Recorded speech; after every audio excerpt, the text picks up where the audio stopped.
Baik, kita kembali lagi bersama Aprila gitu ya. Aprila kebetulan pada saat ke Bali, kebetulan akhirnya dia bisa tahu gitu ya bahwa waktu pertama-tama hilang suami kamu itu memang ke Bali dan mengganti identitas di sana. Iya, jadi kemarin jadi memang sebelumnya ada teman Informasi. teman kosan sebelumnya yang bilang kalau dia kenal sama foto ini, tapi bukan sebagai Zaki, namanya Edo.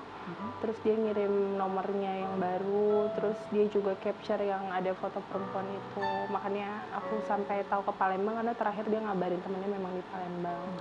Lalu yang aku kemarin ke Bali itu benar-benar kuasa Allah ya Kak. Tiba-tiba aku dapat kerjaan di Bali.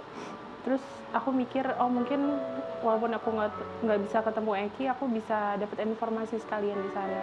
Aku post aku lagi di Bali, tiba-tiba orang yang di kosannya itu ngubungin aku. Aku bilang bisa nggak kita ketemu? Aku pengen tahu ceritanya sebenarnya kayak gimana. Karena kan kalau baca komen netizen sebelum ada ketahuan ini, ada yang ngira mungkin dia tertekan, dihipnotis atau terpaksa. Aku tanya gimana kondisi dia selama setahun di Bali itu. Katanya dia terlihat nggak ada masalah, dia ketawa-ketawa, dia ke Happy-happy aja. nightclub. Bahkan dia terlihat sangat banyak uang, royal sama teman-temannya. Ngabisin ratusan ribu sampai puluhan juta untuk gonta-ganti motor, sedangkan aku di sini susah payah. Membiayai kamu. Ya. Dan waktu itu dia punya hutang itu karena investasi.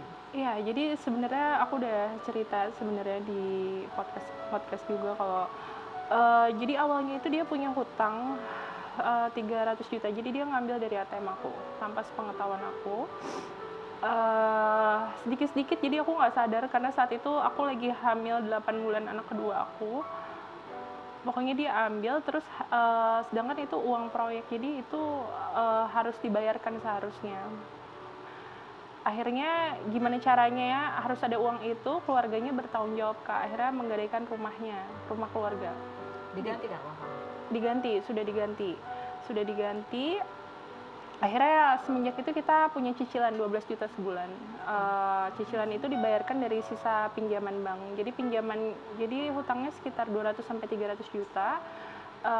Cair dari bank itu kurang lebih 500 juta. Jadi masih ada sisa 150 juta. Jadi untuk menutup 12 juta sebulan itu. Itu siapa yang bayar? Eki. Terus sampai akhirnya qadarullah mamahnya meninggal. Akhirnya rumah itu dijual. Kita kira saat itu masalah sudah selesai. Jadi dia udah bisa bayar hutangnya ke bank. Kita nggak perlu susah payah nyicil 12 juta sebulan itu.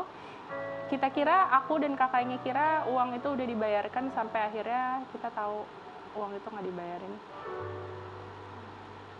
Ini ada postingan kamu juga, kamu minta maaf ke anak-anak gitu ya. Kita baca di sini lagi.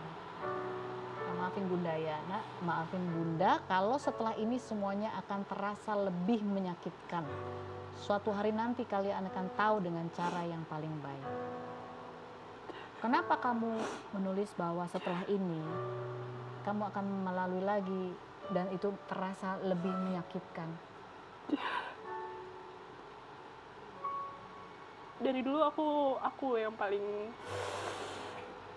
paling nggak mau ini post di sosial media karena aku tahu ini jejak digital akan selamanya. Tapi memang rencana Allah, mungkin ini bentuk ikhtiar aku memang harus dipost. Tapi kita nggak tahu ternyata jawabannya ada perempuan lain. Setelah 1 tahun dia khawatir, merasa sedih, takut suaminya ditipu orang, dihipnotis, atau bahkan meninggal dan celaka. Dia mengatakan bahwa akhirnya dia bisa marah sekarang. Kita akan kembali lagi, tetap di Rumpi.